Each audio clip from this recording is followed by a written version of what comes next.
The British have always had this tendency to create some very beautiful roadsters going back to the 50s and the 60s. And now we have one of the most beautiful cars I think I've ever seen. This is such a stunning machine.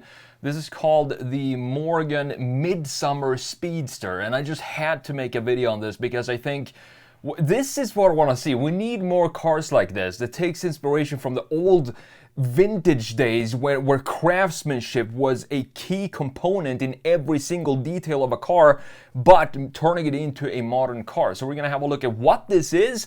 I think it deserves a lot more attention. And then we're going to have a look in Photoshop from this gorgeous design from our front, side, and rear, and also this stunning handcrafted interior. So first of all, let's have a look at this article from autoblog.com. I'm going to link it down in the description. Let's have a look at what this actually is. So Morgan and Pininfarina reveal the Midsummer Speedster. It follows up on its off-road ready CXT. However, this one, as you can see, is meant for ideal conditions on paved roads, and it comes about with the help of Italian design firm Pininfarina, which also made one of the greatest looking Ferraris of all time, the 458 Italia. They definitely know what they're doing when it comes to car design.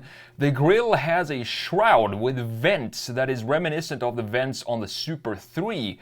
There's a considerable front spoiler to reduce lift. This is what I'm talking about. Still a very classic design, but a lot of modern features to make it safe and also make it, of course, more reliable when it comes to the mechanics.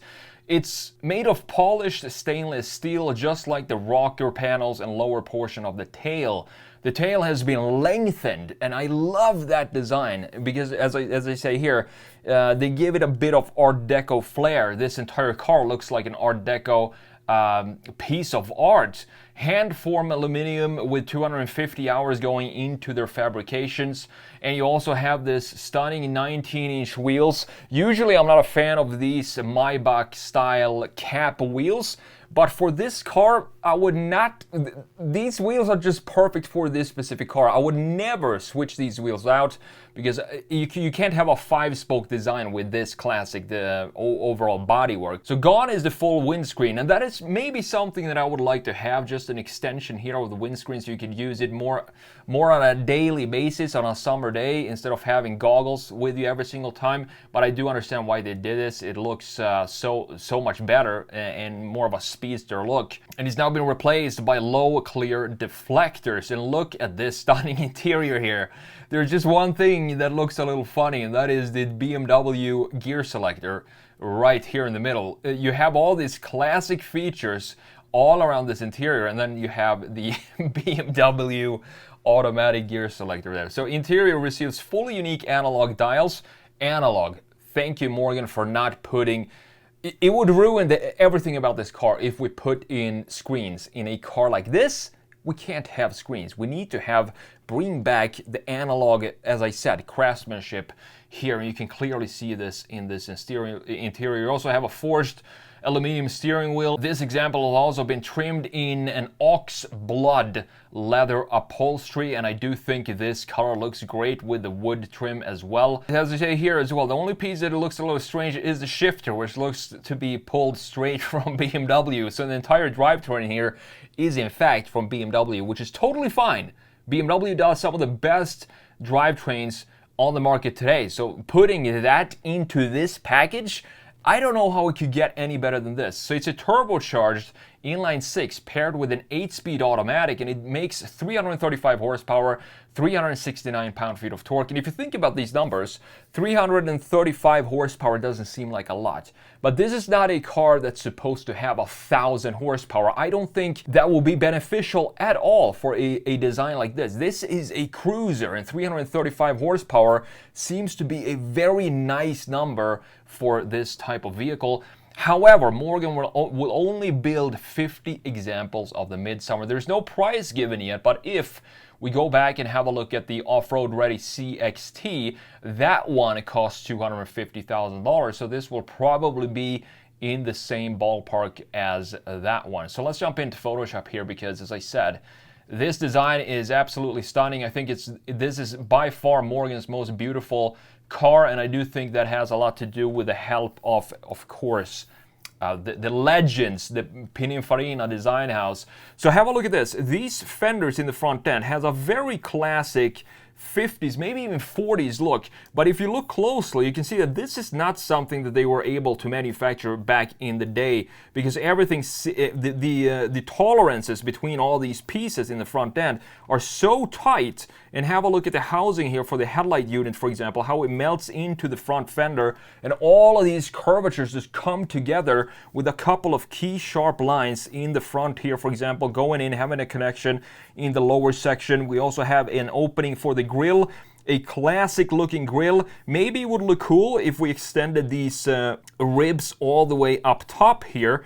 That would make it even more classic look, but this also looks very cool and unique. I do like that we do have a different style for the opening here in the grill, and then we have a second design for the styling up top with these 4 vents that you can see right here in the top part of this design feature. We also seem to have some sort of grill opening here on the side, creating a little bit more interesting features in the front end. And this is the new modern lower lip that they definitely did not have back in the 40s and 50s. This is details that we need to have on modern cars. I do like that we do have a splash of chrome down here as well. It just adds to the elegance of this car. And as you can see, the windshields are pretty much non-existent. We have some wind deflectors up here, which I think, again, it looks great, but functionality wise, if I were to buy this car, I would maybe ask if they could make it a little higher than this.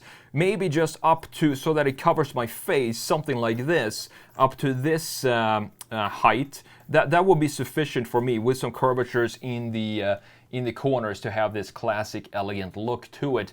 I think if we made that, it would be the best summer cruiser car ever made. And we also have, of course, modernized headlights here. Looks to be full LED. We even have some identity in here, because we have these 2 rectangles on each side. So if you see this at night, I'm not sure if this is part of the LED up top. It looks to be. So we have an LED up here, and then we have these 2 rectangles. So this is a very unique design feature, and it also creates a unique identity for the Morgan Midsummer. Now, looking at the side view, and this is definitely by far my favorite view of this car, because have a look at how long this hood is and how it dips down beautifully with this curvature here in the front end, and how these headlights stick out from this curvature, almost extruded with a proper vertical face to it.